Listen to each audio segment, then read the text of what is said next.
The two specialized stances are the concave and the diamond stances. Because they are transitory stances used to heighten as well as support the effects of a technique, they will be demonstrated and not explained as heretofore presented. The technique leap of death demonstrates both the diamond and concave stances. The technique also employs a number of the stances previously discussed and how the clock principle satisfactorily pinpoints direction. Please note the employment of the left transitory neutral bow, left reverse bow, left forward bow, left close kneel, and right close kneel stances. Leap of death is for a front right step through straight punch. The technique requires that you step back with your right foot towards 6 o'clock into a left transitional neutral bow facing 12 o'clock. As you step back with your right foot, execute a right outward parry to the outside of your opponent's right punch.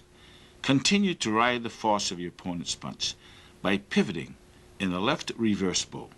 Simultaneous with your pivot, have your right hand grab your opponent's right wrist while delivering a left inward horizontal heel palm strike under and to the outside of your opponent's right elbow. The explosive flow of your action should guide your opponent diagonally and down past your right hip. Instantly reverse the flow of your action as you pivot counterclockwise into a left forward bow facing 12 o'clock. As you pivot, maintain control of your opponent's right wrist with your right hand while simultaneously delivering a left outward back knuckle strike to your opponent's right lower rib cage. Again, reverse the flow of your action as you pivot clockwise into a left reverse bow facing 12 o'clock. As you pivot, maintain control of the opponent's right wrist while simultaneously delivering a left inward heel palm strike to the back of his right shoulder. The explosive flow of your action should jerk your opponent diagonally and down to the ground. Leap into the air toward your opponent with both feet cocked under you and with both of your hands cocked to the sides of your chest, palm up in begging fashion, preparatory to executing your specialized diamond stance. Land in a diamond stance on your opponent so that the heels of both feet strike to your opponent's kidneys, right heel to right kidney, left heel to left kidney. Immediately slide both heels off your opponent's kidneys. Using quarter beat timing, take advantage of your opponent's body reaction by executing simultaneous heel palm strikes to the back of your opponent's mastoids, right heel palm to right mastoid, left heel palm to left mastoid. This should stun your opponent as well as drive his face into the ground.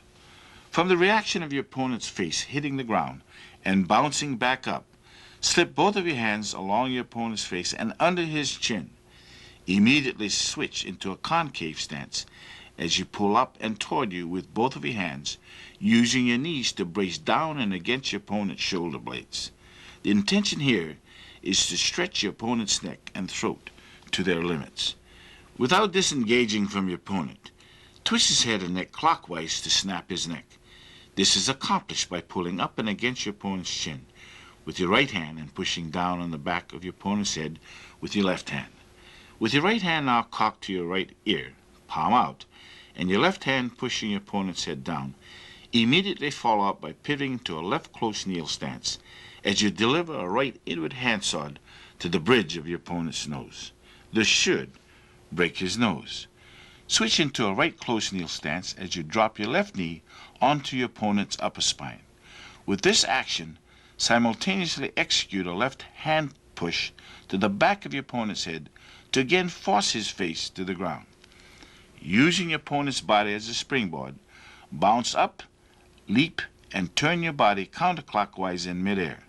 Using the synchronization of your rotational force and marriage of gravity, land with your left foot to the right of your opponent's body as you deliver a right downward looping roundhouse kick to your opponent's head.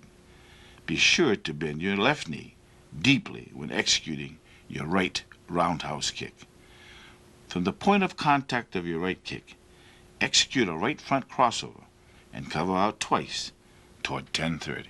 The designation of a left or right stance is determined by the lead or forward leg, as well as the direction you are facing, in the case of both head and eyes, at the time each stance is established. The only exception rests with the one-leg stance. Because the suspended leg can be found in a number of positions and directions, it is the supporting leg that determines whether the one-leg stance is left or right.